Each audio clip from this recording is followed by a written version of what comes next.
Dear student, now we will discuss the cholinergic antagonist. Cholinergic antagonist is a general term of agents that bind to cholineceptors, muscarinic or nicotinic receptor for the cholinergic nervous system and prevent the effect of acetylcholine and other cholinergic agonists. The most clinically useful of these agents are selective blockers of muscarinic receptor. They are commonly known as anticholinergic agent, uh, a misnomer as they antagonize only muscarinic receptor mostly. Antimuscarinic agent, more accurate terminology, or parasympathetic agent. A second group of drug, the ganglionic blocker, show a presence for the nicotinic receptor on the of the sympathetic and parasympathetic ganglia. As we mentioned, ganglia is stimulated by acetylcholine. So now, clinically, they are the least important of the cholinergic antagonists. A third, yes, a third family of compound, the neuromuscular blocking agent, mostly nicotinic antagonist, therefore, with transmission of efferent impulses of skeletal muscle. These agents are used as skeletal muscle relaxant, adjuvant, and anesthesia during surgery, intubing, and various orthopedic procedures. Antimuscarinic agents, commonly known as or an anticholinergic drugs.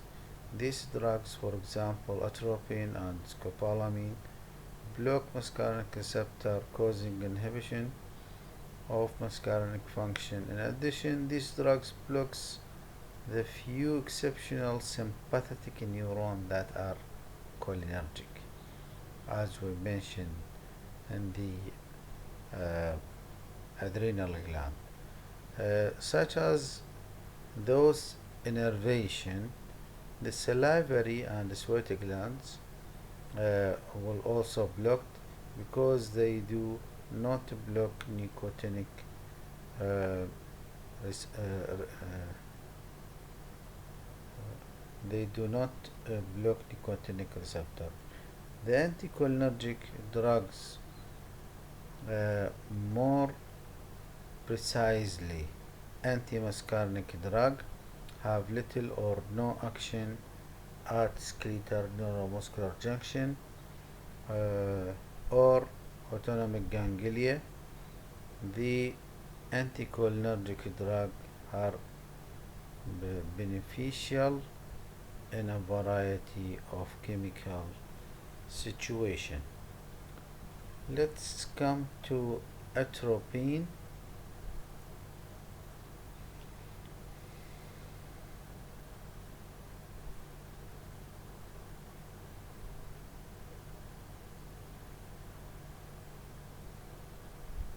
Yes, atropine is a tertiary amine belladonna alkaloid with high affinity for muscarinic receptors. It binds competitively and prevents acetylcholine from binding to those sites, as in figure 1a.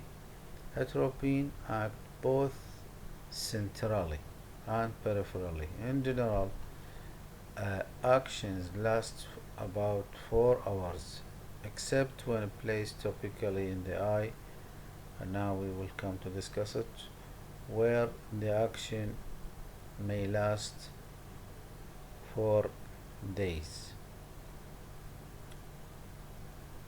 Neuroeffector organs have varying sensitivity to atropine.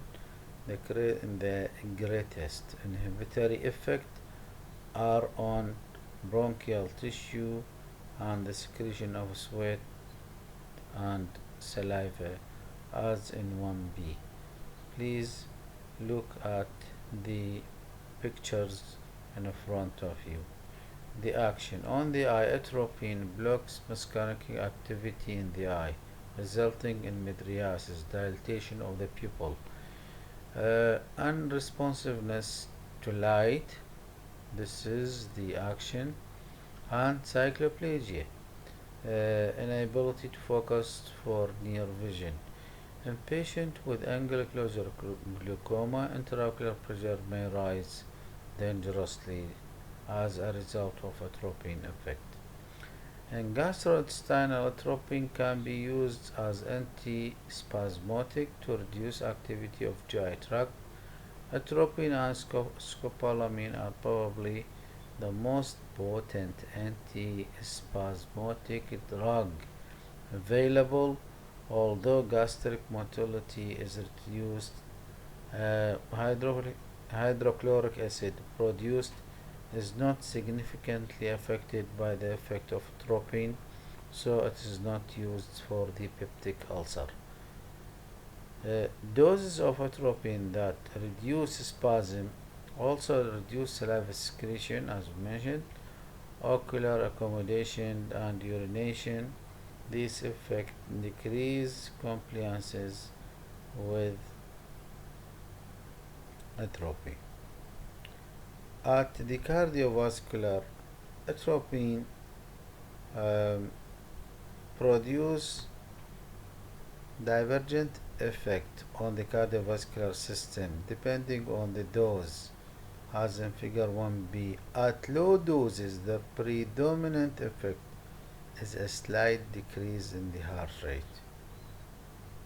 This effect results from block of M1 receptor on the inhibitory pre-junctional or pre-synaptic neuron, thus permitting increased acetylcholine release. So, as a result, it will cause the effect to decrease, slight decrease of the heart rate. Higher doses of atropine causes progressive increase in heart rate by blocking M2 receptor in the where, not in the pre-synaptic. No, it is in the sinoatrial node.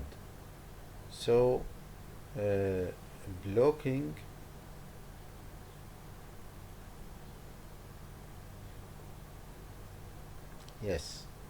blocking the sinoatrial node makes the adrenal or sympathetic sympathetic flow is the predominant. Okay. So at this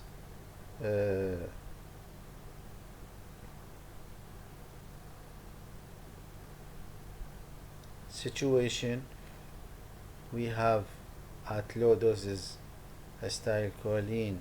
If it blocks the pre-synaptic site, it causes a slow decrease in heart rate, while it causes high, which is the predominant now. In high doses, the atropine can cause block of the sinoatrial M receptor, M2 receptor at the sinoatrial node, and cause higher decrease sorry uh, cause increase in the heart rate. Okay, now secretion. Atropine blocks muscarinic receptor in the salivary gland, producing dryness over the mouth. As we said, xerostomia. Um, the salivary gland are um, exquisitely sensitive to atropine. Sweat and lacrimal gland are similar effect. Therapeutic uses in ophthalmology, topical atropine exerts both mydriasis and cycloplegic effect, and it is permit the measurement of refraction error without interference with the accommodative capacity of the eye. It is substituted by antimuscarinic cyclopentolate and tropicamide because of these are have short acting instead of atropine have 7 to 14 days. These are 6 to 24 hours with the cyclopentolate and tropicamide.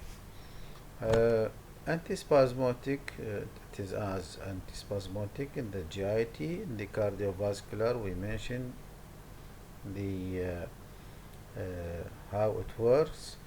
Antisecretory tropine, sometimes used as antisecretory agent to block the secretion of the upper and lower respiratory tract prior to the surgery. Antidote to the cholinergic agents. Atropine used in treatment of organophosphorus insecticide and nerve gases poisoning. It is used in high doses, in overdose of clinical used. Uh, the the anticholinesterases such as visostigmine and in some types of mushroom poisonings. So certain mushrooms contain cholinergic substances that block cholinesterases. Massive doses of atropine or high doses may be required over a long period of time to counteract the poisoning. The ability of atropine to enter the central nervous system is of a big benefit, is of a particular importance in treating central toxic effect of anticholinesterases. Pharmacokinetic half-life, it's 4 hours, metabolized by the liver. The adverse effect, as we mentioned, tachycardia, urinary retention, blurred vision, dryness of mouth, CNS maybe effect including restlessness, confusion, hallucination, delirium, which may progress to depression, collapse in the circulatory and respiratory system, and death may be caused as a result of atropine. Low doses of cholinesterase inhibitors such as visostigmine may be used to overcome the atropine toxicity. Scopolamine, it is another tertiary amine plant alkaloid, produce peripheral effects similar to those of atropine. However, scopolamine have a greater action on the CNS, unlike atropine. CNS effects are overdose at therapeutic doses and longer duration of action as compared to atropine. The action or the activity of the scopolamine is one of the most effective anti-motion sickness drug available. Also has the uh, unusual effect of blocking short-term memory. In contrast to atropine, scopolamine produces sedation, but at higher doses it can produce excitement. Scopolamine also may produce euphoria, and it is sustainable to abuse. Therapeutic uses. The therapeutic uses of scopolamine is limited to prevention of motion sickness, as we mentioned, and post-operative nausea and vomiting. For motion sickness, it is available as a topical batches that provide effect for up to 3 days. Ipratropium and tiotropium. These are quaternary derivatives of atropine. These agents are approved as bronchodilators for maintaining treatment of bronchospasm associated with the chronic obstructive pulmonary disease. Ipratropium is also used in the acute management of bronchospasm in asthma. Both agents are delivered via inhalation because of their positive charge. This drug does not enter the systemic circulation or the CNS, so it is of a benefit, just they are work at the pulmonary system. Tropicamide is, or sorry, tiotropium is administered once daily, while pratropium may be used 4 times daily. Tropicamide and cyclopentolate, these agents used in ophthalmic solution for mydriasis and cycloplegia. These are of duration of action shorter than the atropine. Tropicamide produces mydriasis for 6 hours and cyclopentolate for have 24 hours. Benzotropine and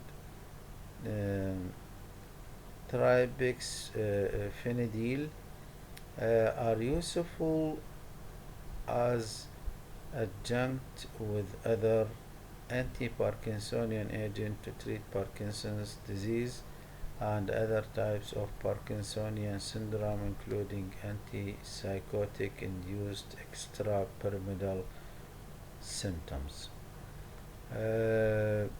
Now let's come to the ganglionic blockers. The most one ganglionic blockers, we know this will block the both sympathetic and parasympathetic activity. So the first well known is the nicotine. Nicotine, a compound of cigarette smoke. Nicotine is a poison with many undesirable action. It is without therapeutic benefit, and it is deleterious to health depending on the dose. Nicotine depolarizes autonomic ganglia, resulting first in stimulation and then in paralysis of the ganglia. The stimulatory effects are complex and result from increased release of neurotransmitter due to effect on both sympathetic and parasympathetic, as we mentioned. This is in the first, where in the ganglia, as we mentioned, the overall response of physiologic system is summation of the stimulatory and inhibitory effect of nicotine. These include increased blood pressure and cardiac rate due to release of neurotransmitter from adrenergic terminals and from the adrenal medulla as a result of the stimulation of the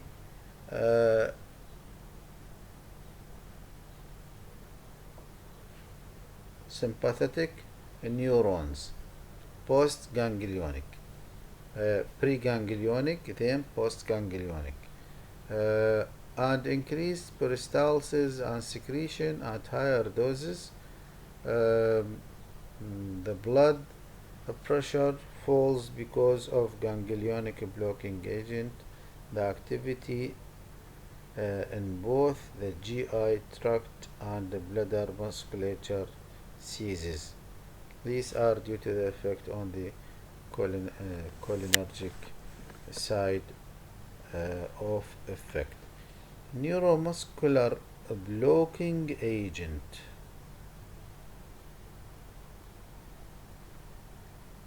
This drug block cholinergic transmission between motor nerve ending and the nicotinic receptor on the skeletal muscle. They possess some chemical similarity to acetylcholine, and they act either by antagonist, non-depolarizing type, or as agonist, depolarizing type.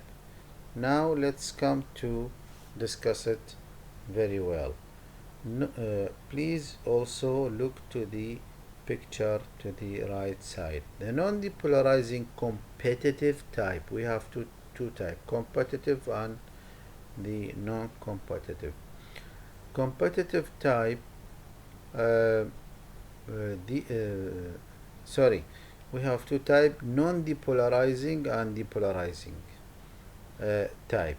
The non-depolarizing competitive type, the first drug known to block the skeletal neuromuscular junction was Curare, which native South American hunters of the Amazon region used to paralyze prey. The development of the drugs like tubocorarine followed, but other agents with fewer adverse effects such as cis-atracurium,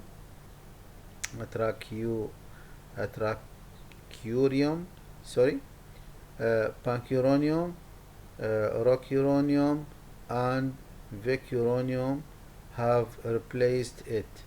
The neuromuscular blocking agent have significantly increased the safety of anesthesia because less anesthetic is required to produce muscular relaxation during the operation, allowing patient to recover quickly and completely after surgery. Neuromuscular blocking should not be used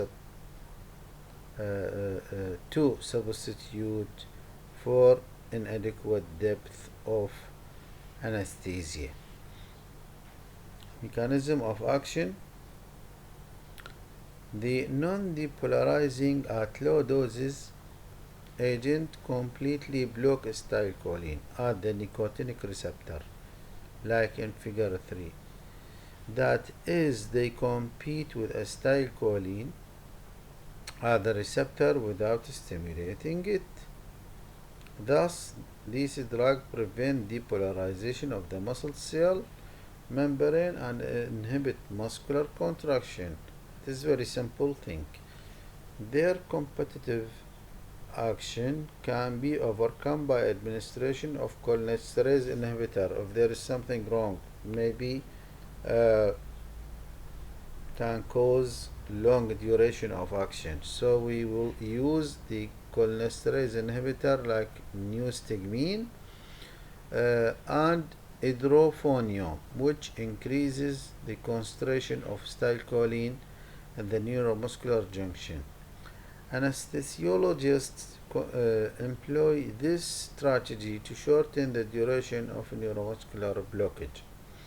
In addition, at low doses, the muscle will respond to direct electrical stimulation from peripheral nerve stimulators to varying degree, allowing for monitoring of the extent of neuromuscular blockage. At high doses, uh, sorry, at high doses, non-depolarizing agent can block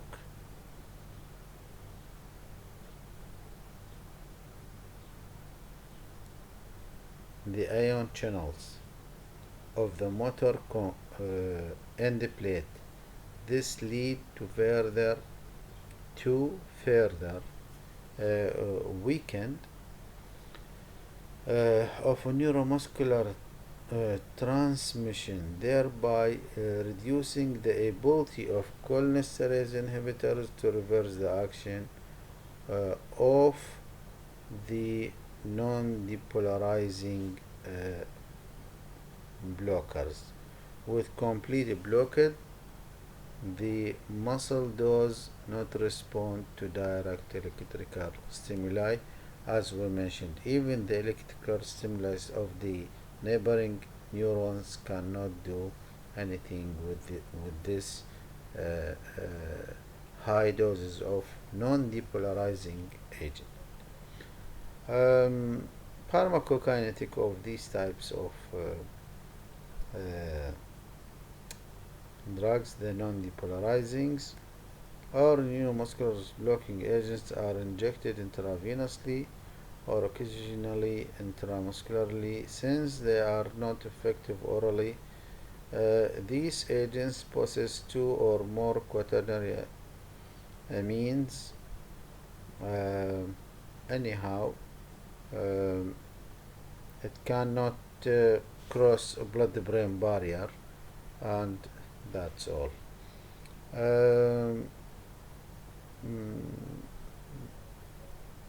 Cholinesterase drug interaction. Cholinesterase inhibitor drugs such as neostigmine, visostigmine, pyridostigmine, hydrophonium can overcome the action of non-depolarizing neuromuscular blockers. However, with increased doses, cholinesterase inhibitors can cause depolarizing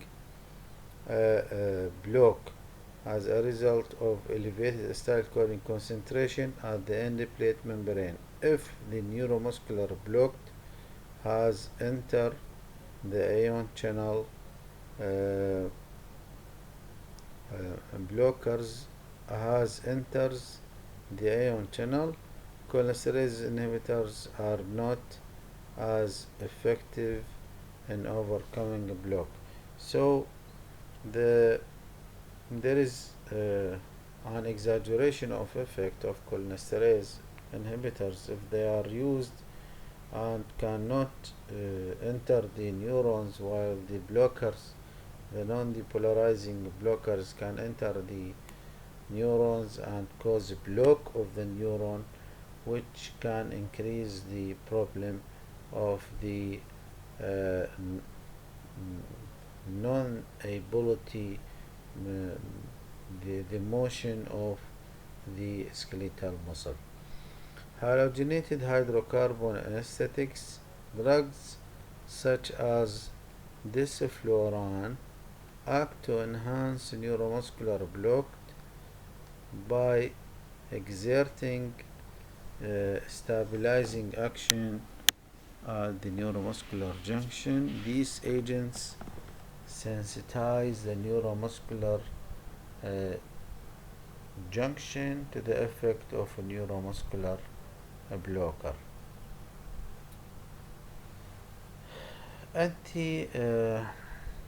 Aminoglycoside antibiotic.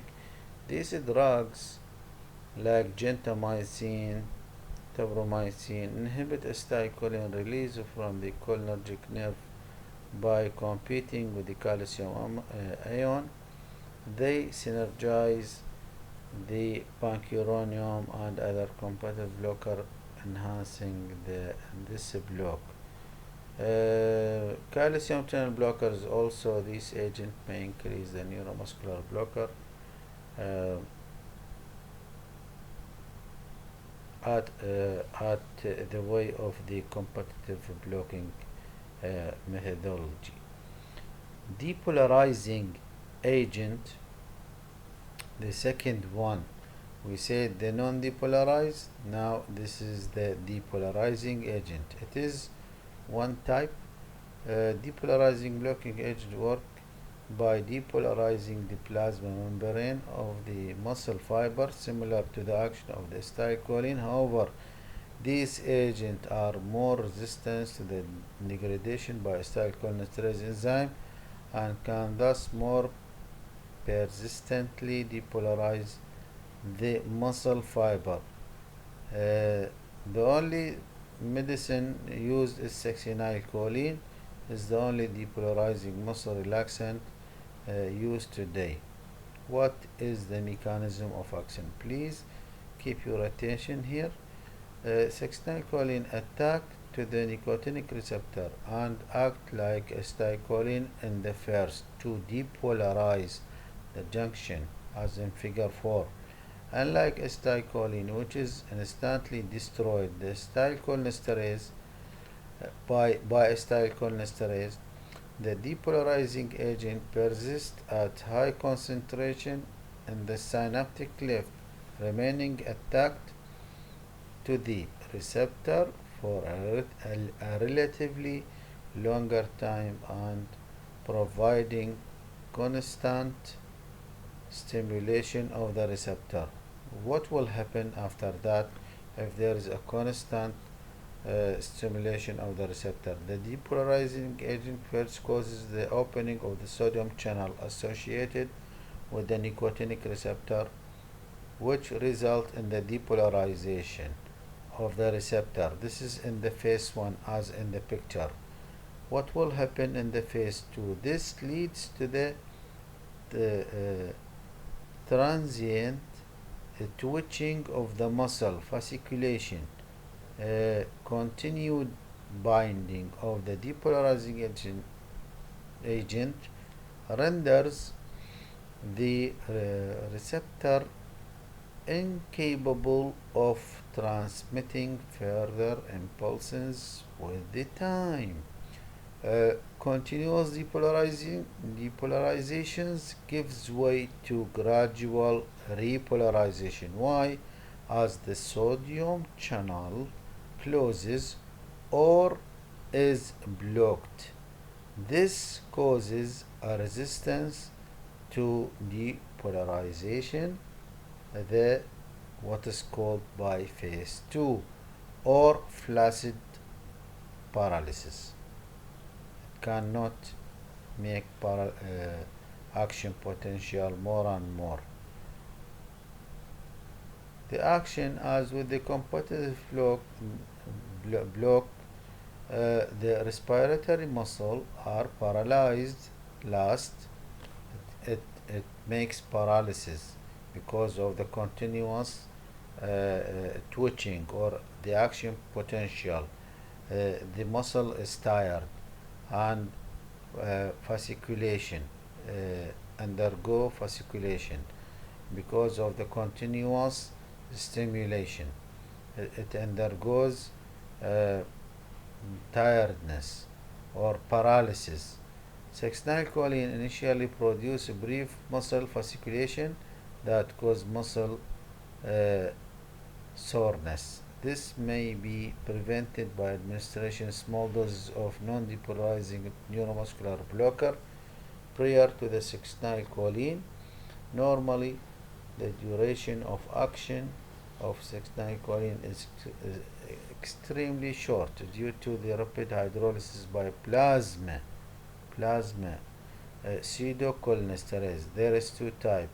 There is acetylcholinesterase in the neuromuscular junction, and in the blood there is a pseudocholinesterase. However, acetylcholine that gets to the neuromuscular junction is not metabolized by acetylcholinesterase enzyme, allowing the agent to bind to nicotinic receptor, and redistribution to plasma is necessary to metabolize. Therapeutic benefit last only for a few minutes.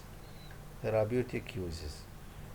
The Because of its rapid onset of action, 6-choline is useful when rapid endothelial intubation is required during the induction of anesthesia in the operation.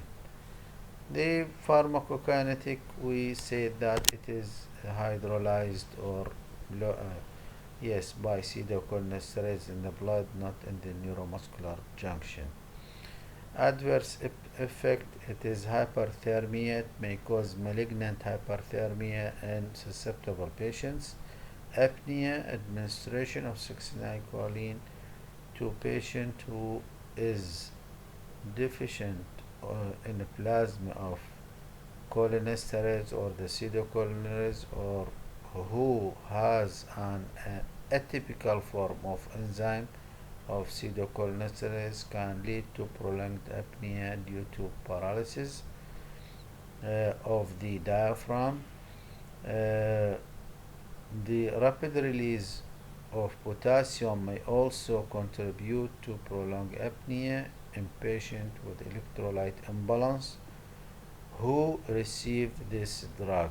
In patients with electrolyte imbalance who are also receiving digoxin or diuretics such as heart failure patients. 6-choline should be used caution in a precaution or not at all used.